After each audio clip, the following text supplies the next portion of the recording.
Hello guys and welcome back to another episode of SuperCoach mates. It's currently halftime in the Richmond v Port Adelaide game.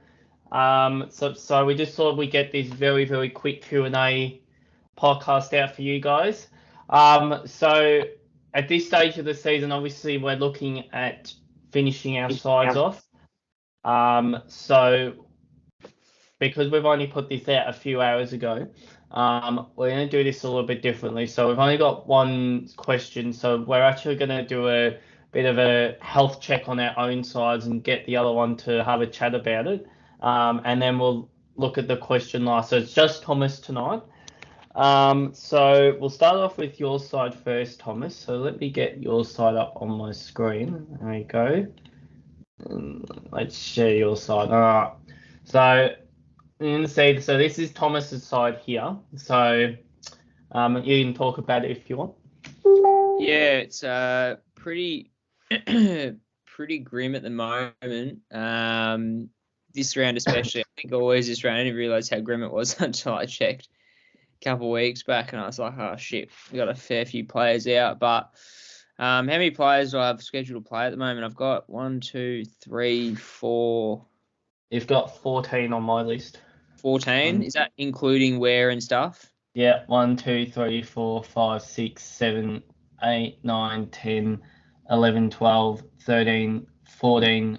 Yeah, so that's if Warren McDonald play, that's 14. And then if Hamilton gets called up, then it's 15. But so I really need Ware and Bruce and McDonald maintain their spot. But I think this is without trades, obviously. Most likely, good chance I'll be using all 4 trades to try and pull something out of the bag to put out a respectable score. But unfortunately, I think a lot of people, including myself, have Ware and Bruce needing to play to have a viable option possible.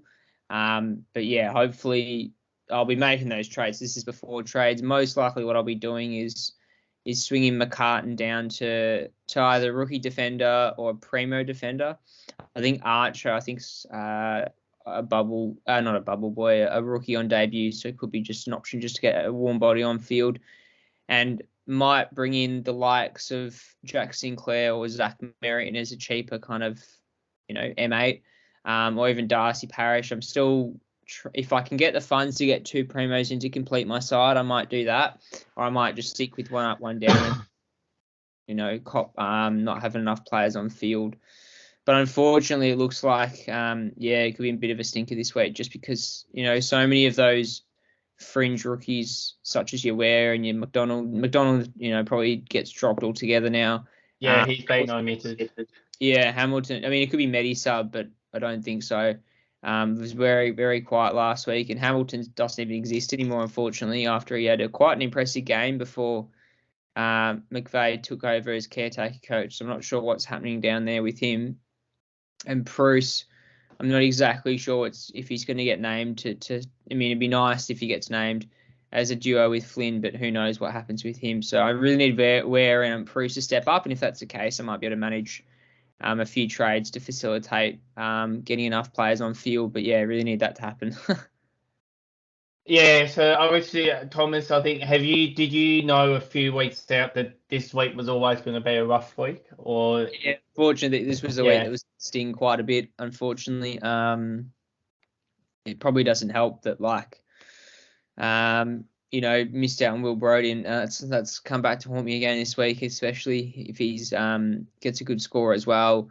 But yeah, as I said, I probably, back when I had the opportunity to trade in Dawson or Sinclair, could have gone the Sinclair route, not realising that I had a pretty healthy list the week before, which was the first buy round. I thought that was my weakest one, but I didn't realise how bad this was when I looked at it properly, because obviously all the Dogs players, and I brought in Tim English last week, and now he's got the buy, but I mean, Isaac Heaney as well was the one I traded out for, and he's got the buy this week anyway. So I think realistically, I knew this week was going to be pretty grim.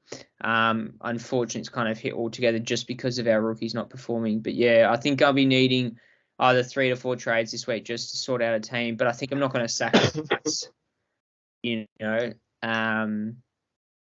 sacrifice utilising all 4 trades if it means that I'm only getting 1 primo and 3 rookies just to put warm bodies on the field. Because, I mean, we look at Judson Clark. Obviously, he's doing really well at the moment, the new mid-forward rookie for Richmond, who scored 2 goals in the first quarter. But as me and Nathan were talking off air, he had 2 goals, which is great, but 4 disposals.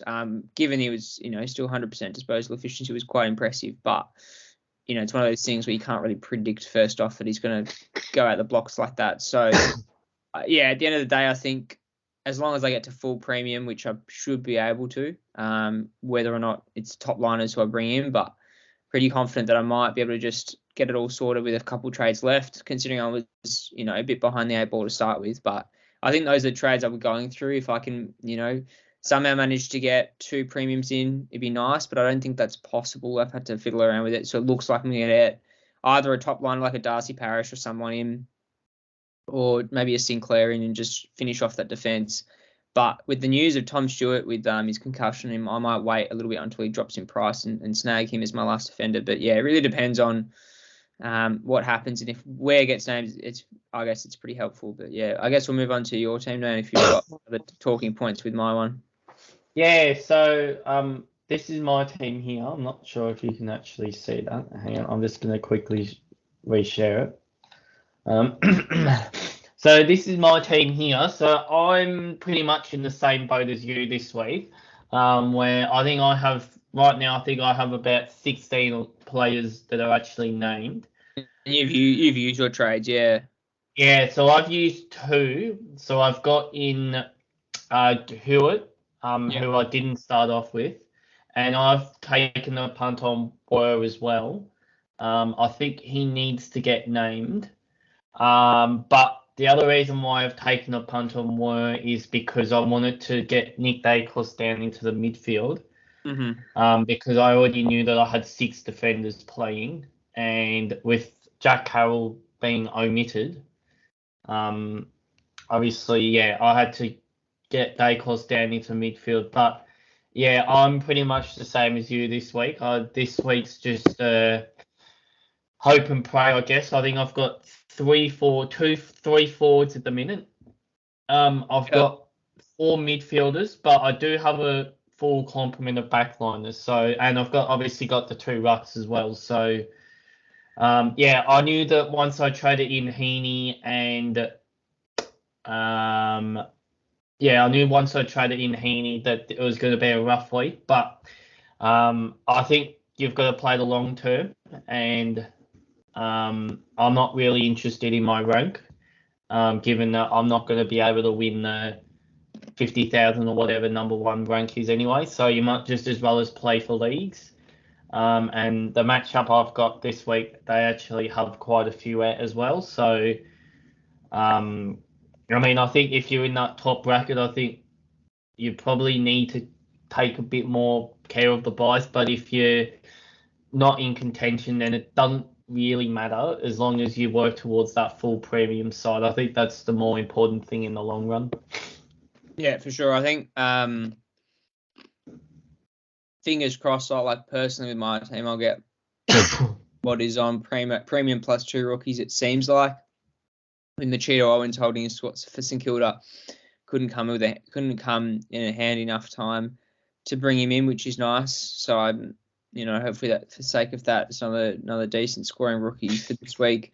I'll be against a pretty strong Brisbane outfit, but at the end of the day, I think, if you're able to get to 18 players this week, I think you're going to be experiencing a pretty healthy rank boost. I think if you're able to get 18, 19 players this week, when everyone, or it seems majority of the competition, whilst they may have, anywhere between 16 to 18 players, will be still struggling a fair bit. Yeah, and I mean, if you go through the side now, I think I've got Nick Dacos at M8, and I've got McCartan at F6 at the minute, which I think McCartan will probably go up. I'd still like to get Bontempelli in. I think he's the one guy in that front half I'm missing. I'm not really sold on Bailey Smith with what I've got down there, but I think Bontempelli is a must-have, so I think I'll be looking to get him in. In the midfield, I think the one I'd like is Sam Walsh. Yeah, Um, Walsh is a good one. but I just don't think I can do it at the minute. But I think in the short term, I think I'm okay with Dacos and Rao being at FM7 and M8 if I can finish off the rest of the side, because I think Dacos and Rao will probably score, you would think, as well as what McCartan and De Koning are, but there's more options in the midfield as opposed to in the back line. So I think it's okay to hold Rao and Dacos for a little bit longer, given that you might say get a bad game from Sam Walsh, and then he drops to like 580 or something, and then you can grab him up there. Or even if you want to go to option like Zach Merritt, which I don't mind that option either. I think if you take out that 59, I think his average score is about 110. So Yeah, I think he's a good option. Yeah, I think in Merritt you're paying for consistency rather than those bigger scores. He relies on a lot of disposals to score well. Having said that, I think it was James Rowbottom that tagged him against when they played against Sydney, and he got absolutely cleaned up for tagging sake wise and really didn't score well. But hopefully he bounces back, and I guess 520k for someone that can average, your 110 to 115 quite comfortably is ridiculously cheap for a midfielder. Yeah. So it's one that it would be nice to have. But the awkward thing, for both me and you, I guess, is you'd have to really wait until tomorrow around 5 p.m. until the final teams get named, which is a pretty frustrating thing. There's a good chance for me, I think, that if I'm in that boat where I'm not able to get full 2 premiums in, which it doesn't look like. Because I think for me, I'm able to get any premium in, but then it means I'm hamstrung. Even if I go down to the cheapest, like premium being 520k in Merit, I'm still short of bringing another premium plus 500k. So there's a good chance that I might, use an extra trade and bring up Braden, especially if Braden Proof doesn't get named. I'll probably bring him up into someone like a Sean Darcy or something, and just cop the loss there and make sure I've got a premium ruckman. But then the downside to that one is Bruce. Is Sean Darcy's is by next week, so it is kind of frustrating that. Yeah, I don't think you can go Sean Darcy. Where I think the issue is at the moment is you've got so many players we banked on holding through the buys, like rookies that could simply just play for us, not being able to play, and we just don't have many rookies on the horizon that are coming through. Obviously Judson Clark is one, but who knows if he holds his spot past 3-4 games. So hopefully, if we take a punt on a couple of these rookies that are playing this weekend, might work in our favour and they can play 1 or 2 games. But yeah, it's really bottom of the barrel stuff, and I guess those players that traded really aggressively were rewarded quite handsomely, I think, where they've been able to upgrade to a full premium quite quickly. Yeah, I think so as well. But I think I'm happy with where my side is placed. We just got this side really quick to go through here. So this was sent to us on social media. Yeah, Facebook. James, I think his name was. Let me just bring up the question again. So you can put up the team there, yeah, Nathan. I've got the question. I've got the team up. So this is his side. So he's pretty much got a full side, I think, other than a back line. Yeah. So he had so Mark asked basically, where have we got it here? Dempsey. Question loads up. So he asks, happy to take any advice. It seems like he's been asking for or wanted to do 2 trades this week. I think these are the trades done already. So he said he's done McDonald to Machado Owens, which it seems like he's done there. Then he's done Dempsey. I'm assuming the Oliver Dempsey from Geelong, which he would have had as a rookie. Down to Durden via DPP. Is Durden named this week? No, I don't think. I don't think he got named. Let me double check. I'd be very, very surprised if Durden got named. I don't think he did, but give me a sec. No, he didn't get named. No, Marchbank got named. Marchbank's the defender that got named. Yeah. Yeah.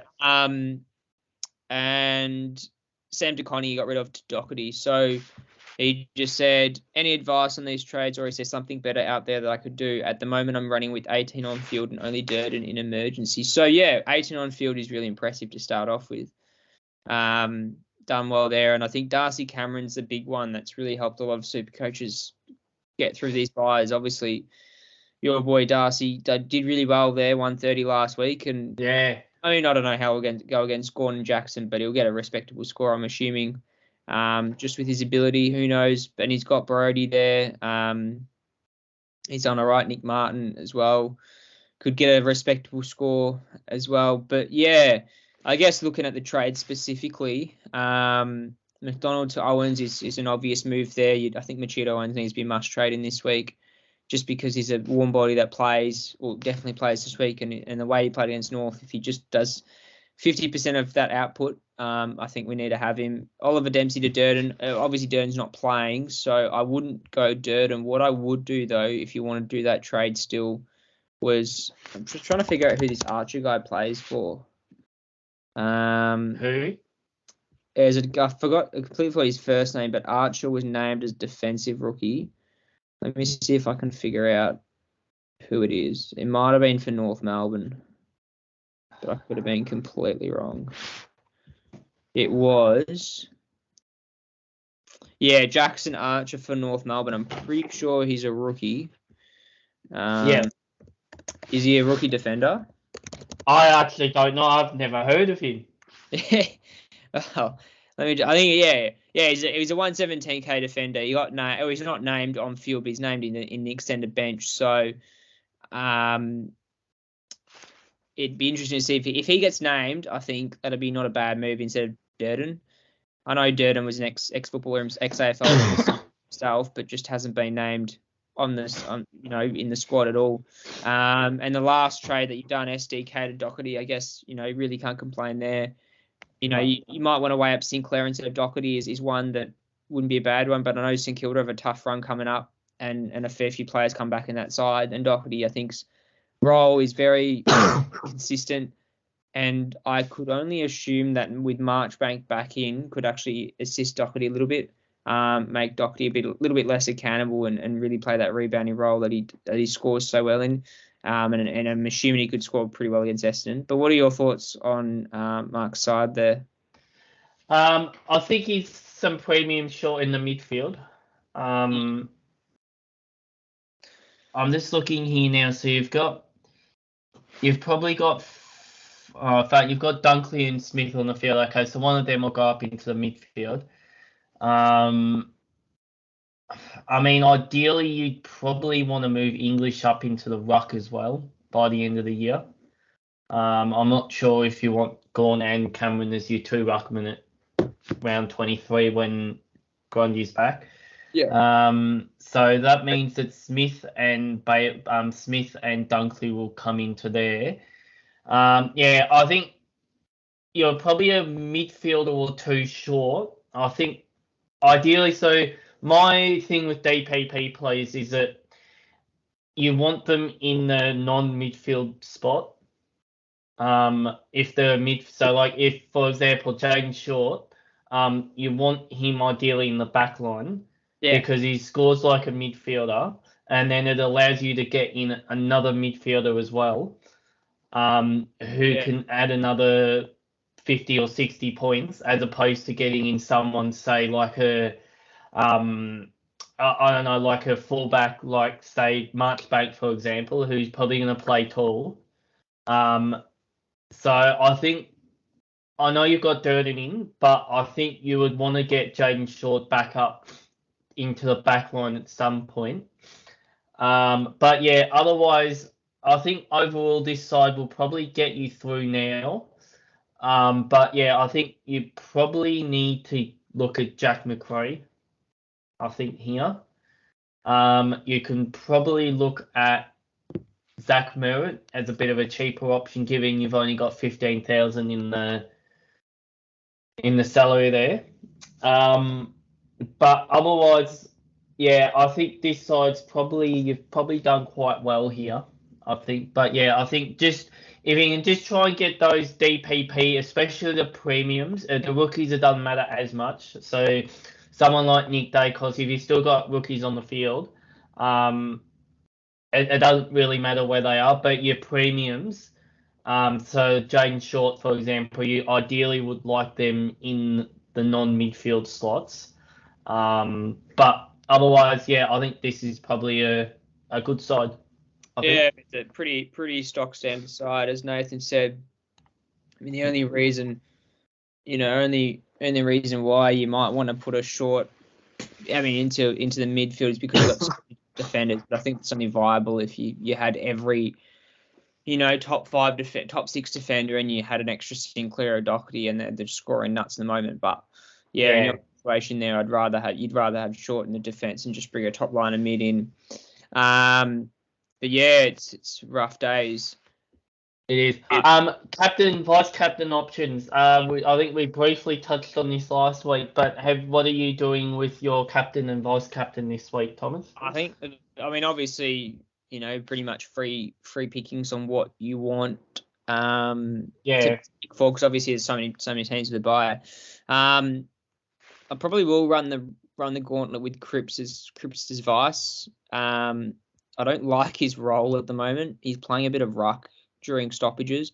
But Friday night at the G, is it the G? Yeah. Yeah, big game. A big game. Yeah, Carlton won't want to lose this one. And they got Harry Mackay back. So I could only assume that means that maybe Mackay chops out in the ruck a little bit. Could help Cripper. If that's the case, this is one of the few times I've put any confidence in Cripps to really blow up in the G. And then captaincy, you could obviously, if you had the likes of Parrish and Merritt, wouldn't be a bad VC option. They tend to just rack it up regardless of who they play. More so Parrish than Merritt in regards to big scoring. And then captaincy wise, I'm probably going to put it on Oliver. Not too confident putting it on nowadays, even though he scored the 198. Just because I think Darcy Cameron's a half decent ruck and can still contest to some degree. But I wouldn't be surprised if Gorney would want to come out and put a big game, especially with the controversy that's happened in the Melbourne camp over this last week with the whole bar fight and not the bar fight, the rest fight and all that crap. But yeah, other captaincies you can easily go for. I'd say Josh Kelly, if you have him against North, could go bonkers. Not Lockie Neal against our mob could do okay.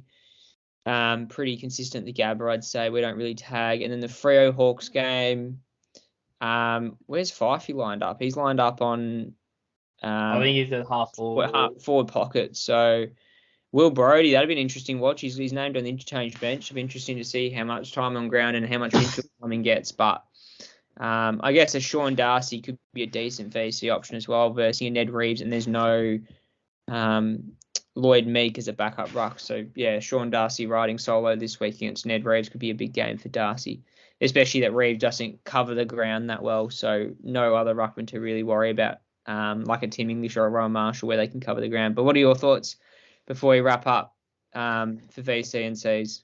Yeah, well, I've had it on Patrick Cripps all week, but I'm starting to get a little bit of cold feet on Cripps, actually. I'm not going to lie. So I don't mind the Will Brodie option. I know he's been named on the interchange bench, which is always a little bit of a worry when someone's named on the bench. But to be fair, I think he was named on the bench last week and still managed to score 130.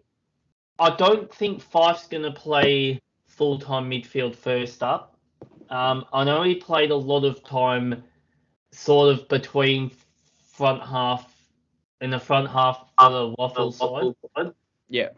So I think that's his role going forward. I think Fremantle want him to be their Dustin Martin or their Degoe or their Jay Gresham, in that they play only in the front half, so they go into clearance. So he's a forward who goes into clearances. Mm-hmm. Because he can put a bag on. He got a good body. And I think the last thing that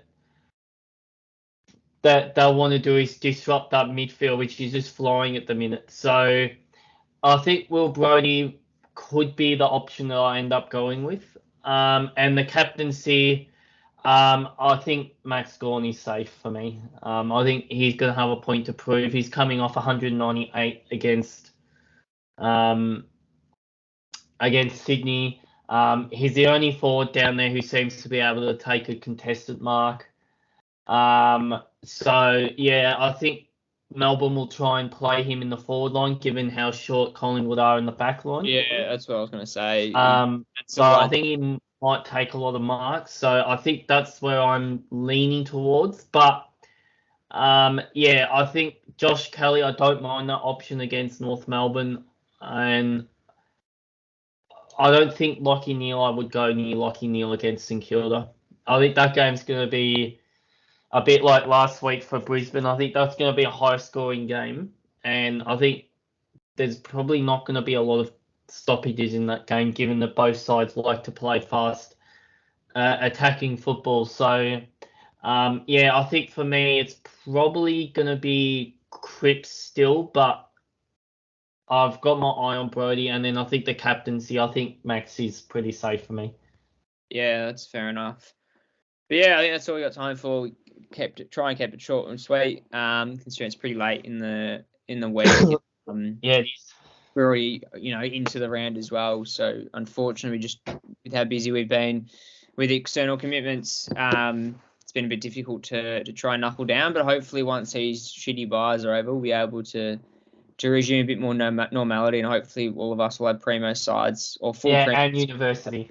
Yeah, exactly. And exams. So hopefully all of you have a good round and enjoy the buy rounds, and hopefully for your teams you'll get up, and for my boys Saints and obviously Nathan Jones's Pies, I get up in a big Queen's birthday clash. 80,000. That's going to be epic, that game. Monday afternoon will be huge for those two sides. But until then, we'll catch you for the round review most likely on Monday evening when it's all said and done.